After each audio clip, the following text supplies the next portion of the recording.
is called scrotum. And what is the location of the scrotum, guys? It is outside the abdominal cavity. Clear? Outside the abdominal cavity. So first of all, testis over, testis after scrotum. So testis lies outside the abdominal cavity of a man. Primary reproductive organ in man. The functions of testis is what? It will functioning the releasing the sperms and as well as testosterone.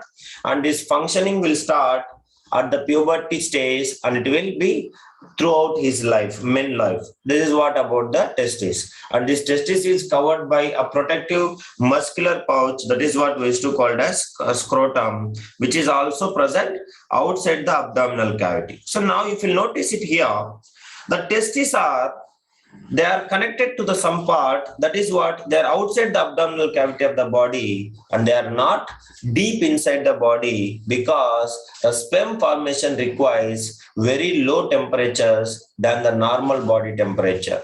So that is why being outside the abdominal cavity, the temperature of a scrotum is about 3 degrees Celsius lower than the temperature inside the body, so that the testis provide optimal temperature or else more suitable temperature for the formation of sperms. So that is the reason why the testis is outside the abdominal cavity. Do you understand the most important point? So that is why you might be noticing drivers or else the persons who are working with the hot temperatures like furnaces and boiling heaters and all, boilers and all, for them it is very difficult to get the babies. So the reason is, so those who are working at very high temperature, so the testis won't function because of high temperature. Even though the sperms is releasing also, they cannot sustain at that high temperature, so they will die.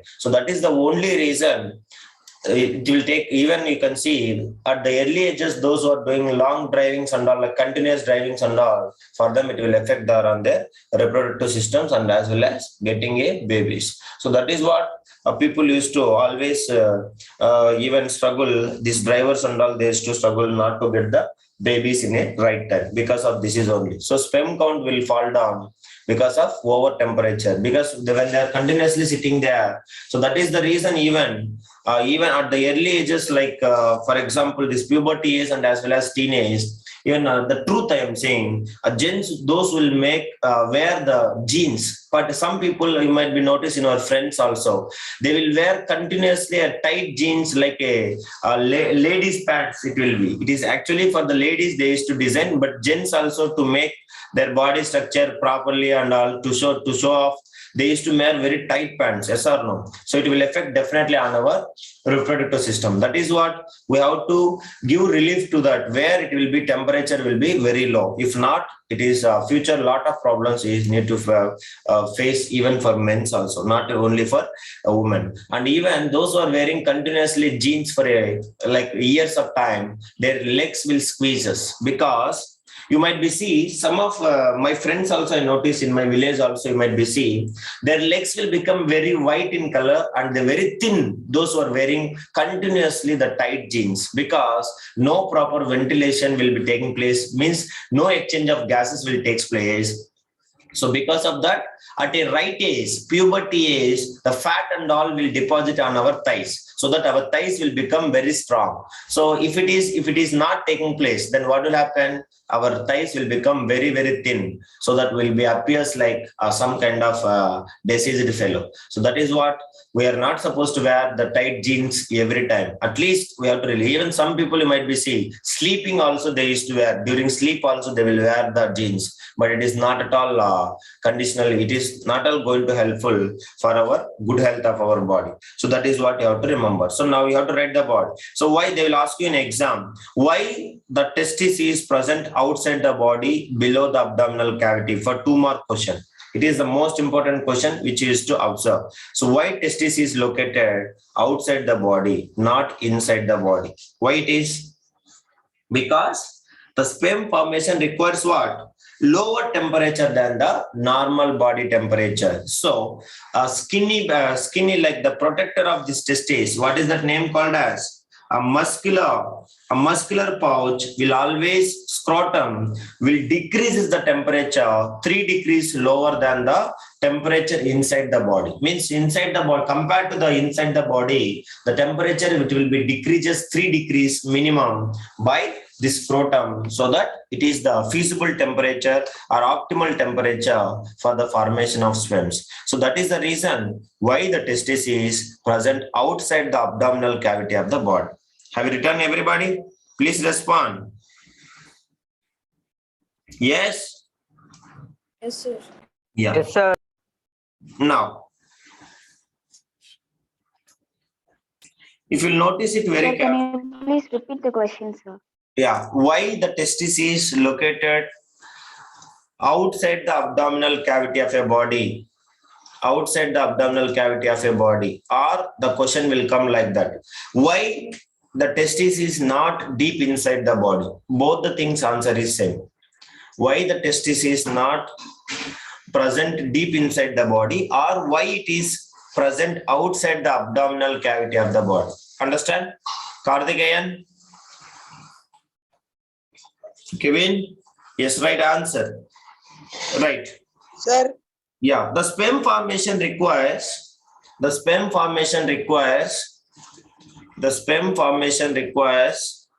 a lower temperature than the normal body temperature.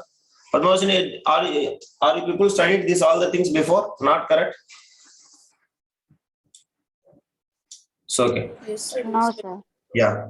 Right, the sperm formation requires a lower temperature than the normal body temperature. Lower temperature than the normal body temperature. Lower temperature than the normal body temperature. Lower temperature than the normal body temperature. Normal body temperature. So who will reduce the temperature, guys? Who will reduce the temperature? Scrotum, muscular pouch. Understand that is right. Being outside the abdominal cavity,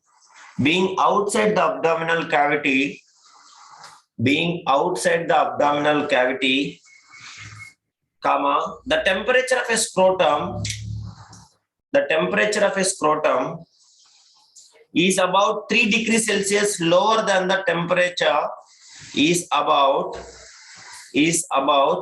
3 degrees Celsius lower than the temperature 3 degrees Celsius lower than the temperature inside the body. So the testis provide an optimal temperature. So the testis provides an optimal temperature. So the testis provide an optimal temperature, or optimal temperature also we can call it as what? Suitable temperature for the formation of sperms. Is it okay, guys? Yes. Now, if it is over, now as we know that, for example, if you notice the picture, so everything is clear. So the scrotum is providing the minimum temperature, so that in where the testis is used to be activated much more, and they used to release the, what they will release? They used to release the testis, sperms. So now, if you'll observe very carefully, so above the testis, you might be see some flower-like structure is present. This is what the structure we used to call as. So what is the structure name called as? Epididymis. Understanding? Epididymis. Now, if you'll notice it, so once the sperms are released by the testis, then who will collect, guys? The sperms formed in this testis, they will start come out, and they will go into a colloidal tube. This is what we can say like a flower-like structure. That is what we can say like a coiled tube. That is what we used to say epididymis. So these sperms get stored temporarily in epididymis. This is what we can say temporary storage of sperms. We can say epididymis. Okay, so once these sperms will release us here, they will be entering into this epididymis. The next, it is from the epididymis, the sperms are carried by a long tube. Have you noticed it here, guys? A long tube is present here. So what it is? This tube is only used to called as, this is used to carry, and here if you'll notice it here, they will start carried by a long tube which we used to called as vas deferens. What we used to call? Vas deferens. That is what we used to called as sperm duct. So who will carry the sperms from testis to, from epididymis to here? Who will carry, guys? That is only we used to called as vas deferens. That is what we used to say sperm duct, and which will joins with another tube. That is what we used to called as urethra. So here if you notice it, the sperm duct is joined by the urethra. So when we are getting urine, the urinary bladder will start opening through the urethra, so that urine will be ejected out from the body through the penis. Same way, when the sperm count is releases, when the sperms are ejecting, then by the time urinary bladder will be stopped, so that what is happening? The sperms, testis will release as a sperm, and the sperms will be collected by epididymis, and from the epididymis, a sperm duct called as vas deferens will be start carrying these sperms, and it will join with another tube is only called as urethra, which is coming from the urinary bladder. So now if we'll say here, on this path, one more thing is joining. That is what this vas deferens, that is what we used to call as seminal vessel, and that is what we can say, and the prostate gland also, they will add the secretions to sperm, so that the sperms are now in a form of liquid. Basically, these sperms does not have any kind of liquid. So now here middle we are having two kinds of glands. That is what we used to call as prostate gland and as well as seminal vessel. Like in a liver, have you noticed it? While the liver used to secrete something, what the liver will secrete in the digestive system? Bile juice. Yes or no? Please respond. To make the proper digestion, so they will secrete the bile juice and as well as hydrochloric acid and as well as pepsin and trypsin and all. They will release. Yes or no, guys? Please respond. So same way in this male reproductive system. So when the sperms are carried out from the epididymis to with the help of vas deferens, that is what we can say sperm duct. So middle, a seminal vessel and as well as prostate gland, they will release their secretions to the sperm, so that the sperm will start turning into liquid. That liquid is only we used to called as semen. Do you understand, everybody? So the liquid will start, it will start mixing, understanding it will also contains the sperms. So that is only we can call, the spelling is wrong. So that is what the liquid will become very thick. That is what we used to call as a semen, or the spelling is semen, S-E-M-E-N. So which will turns into a very, very thick liquid. That is what we used to call as, that is only will start ejecting outside from the male reproductive body. So the secretion of seminal vessels and as well as prostate glands provide nutrition to the sperms, and also they'll make that further transport very easier, because when they are in the form of liquid, if you notice it, before only sperms are used to move. Understand? So sperms are used to move, so that it is very difficult to travel. And if the once the secretions will released by seminal vessels and as well as prostate gland, so there are two advantages. What is the advantage of this one? The liquid. One is their nutrition, means they will provide like we can say food, nutrition to the sperms, and as well as they will make their transport easier. That is the importance of, they are make the transport easier when they are ejecting towards to the female reproductive system. So next here, if you'll see, this urethra forms a common passage from sperms and as well as urine. This is what we can say joint, where it will be a common passage for urinary bladder and as well as this sperm duct. So now whenever it is, if you notice it here, urethra carries the sperms to an organ called as, a final organ called as penis, and which will opens outside the body. So now these penis passes the sperms from the man's body into the vagina, into a woman's body during mating for the purpose of reproduction. So here you remember, whenever if it is releasing the urine, by that time this sperm duct, here you can see the sperm duct will start will start by the time, see, when urine is releasing, by the time the testis won't produce any kind of sperms. It is not happening, it's like it is not storing for a long period of time. Immediately, whenever these emotions will be carried out, by the time the testis will release the sperms, and immediately will be, just for temporary, it will be collected all the things by epididymis, and immediately it will be carried out by what it is, that sperm duct. And when they are passing through the sperm duct to the urethra, so there they will secrete the seminal vessel and the prostate glands, vesicle, they will secrete their secretions, so that they will be, the sperms will become into what? They will become into a thick liquid called as semen. So this semen will be having two functions. One is nutrition, and as well as make the sperms to easier transport. And finally, through the urethra, they will be reached to the final part of the male reproductive system.